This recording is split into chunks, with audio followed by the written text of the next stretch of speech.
Today I'm going to show you horizontal eyeliner to elongate almost every eye shape. This even works for almost all hooded eyes. If your eye is particularly droopy on the outer edge, you might have to forego eyeliner altogether, but this is a great way to try it if you have quite hooded eyes. If you're somebody who has quite round eyes, you might find this is also a great way to give them a bit more of an almond appearance. So when we apply eyeliner regularly, we tend to follow the lower eyelash line up as if it continues. But obviously this can be a problem for hooded eyes as it can become slightly distorted as the hood on the outer eye creates a fold. So first off, to prevent losing any lid space, we're not going to go all the way across the top lash line. We're going to paint this upper waterline underneath our top lashes. And this is a great tip if you have smaller eyes. I know a lot of eyeliners typically print down and coat your lower eyelash line, which you don't want. So I'm applying this with the Bobbi Brown gel eyeliner and I'm mixing it with the Inglot Duraline, and this makes it waterproof. The brush I'm using is a craft brush, but I will also link some of my favourite eyeliner brushes by makeup brands. As you can see, I'm taking this from the very inner corner all the way to the outer corner, and this gives a nice dark lash line without losing any eyelid space. Flattening my brush, I'm going to start at the very outer corner of my eye and draw a line almost directly out in a horizontal line. And I'm just going to show you the difference from an ordinary eyeliner. We start at the outer corner, but we would follow up ever so slightly higher, maybe 1.5 mil higher to give a lifted look. Whereas with this one, we're starting again at the outer edge, but rather than creating more of a lifted look, we want to elongate the shape of the eye by coming out ever so slightly straighter.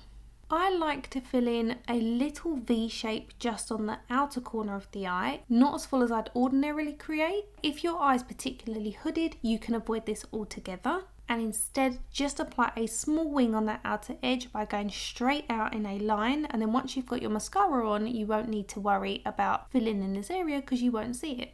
This connection to the upper lash line does not need to look perfect when you're looking down, but when you look up, you'll see that it looks almost perfectly seamless. So again, I'm going to show you on this eye. My eyes are slightly different. I have one lid that's a little bit bigger than the other. So you'll notice on this eye that it looks slightly straighter out as opposed to the eye that I just finished. It does look more horizontal in this eye, but when I sit back and look at the camera, you can see both eyes, they're more or less identical. So I've coated my upper waterline. I'm now going to create more of a horizontal line on the outer edge. So I'm still following on from my lower eyelash line, but rather than elevating the eye, I'm coming out slightly straighter, but making sure not to droop the eye by going too low. If you take it directly outwards in a complete horizontal line, you can often find that this will droop the eye. So there's a fine line between taking it too high and too low. Just opt for something that's in between like I've done here. You'll know if it's too low that when you look straight in the mirror, your eyes look slightly downturned, which is not what we're looking for here. So this is what it looks like by elongating the eyeliner. I'll show you with a little diagram here how I would apply it if I wanted a lifted look. So you can see it's just slightly different. It's about 1 millimeter lower than how I would ordinarily apply it. It sounds very minuscule, but it makes such a difference. So I'll just finish off my eyes so you can see I'm curling them with my Rephr eyelash curler and then going in with some primer.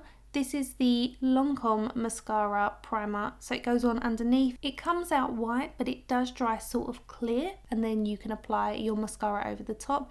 This just helps to accentuate your natural lashes. It makes them slightly fuller, slightly longer, so it makes the most of your natural lashes. Often if you have hooded eyes, false lashes can overwhelm the space, so making the most of your natural lashes is often a benefit. In case you're wondering, the mascara I'm using is the Lancôme Idôle mascara. I have a review on it, it's one of my absolute favourites.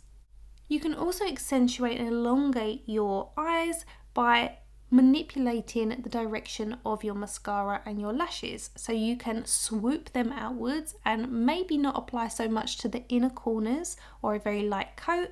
This will also help to give you more of an almond shape or elongate the shape of your eyes. So for this one, I've done them quite rounded just so you can see the difference. And then with the other eye, before I continue finishing them, I'll show you halfway through what it's like to almost just accentuate the outer half. You can also apply eyelashes underneath or on top of your lash line, just on the outer third if you want a sweeping look to your eyes.